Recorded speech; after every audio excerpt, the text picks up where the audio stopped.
La poulie d'alternateur débrayable est attachée à la tête d'entraînement de l'arbre d'alternateur. Elle sert à réduire les vibrations produites par le fonctionnement normal de l'alternateur. En effet, un relais d'accessoires qui fonctionne plus en douceur est plus silencieux et réduit l'usure potentielle de la courroie. Dans cette vidéo, nous allons voir comment remplacer l'une de ces poulies.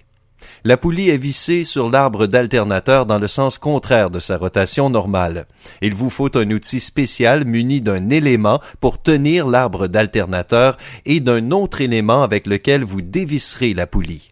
Dans de nombreux cas, la poulie peut être remplacée sans retirer l'alternateur du véhicule.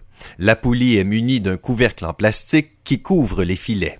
Si le couvercle est encore en place, enlevez-le maintenant au droit d'entraînement et assurez-vous de noter comment elle est acheminée. Insérez la douille appropriée sur l'arbre d'alternateur ainsi que l'outil qui vous permet de maintenir la poulie d'alternateur en place. Sur les arbres d'alternateur avec filetage à droite, il faut desserrer la poulie en sens anti-horaire, tandis que sur les arbres avec filetage à gauche, il faut la desserrer en sens horaire. Une fois que la poulie est desserrée, il suffit de la dévisser pour l'enlever.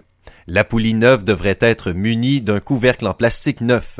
S'il est déjà installé sur la poulie, enlevez-le délicatement en insérant une tige dans l'alésage de la poulie tout en exerçant une pression. Ensuite, vissez la poulie neuve sur l'arbre en la tournant délicatement.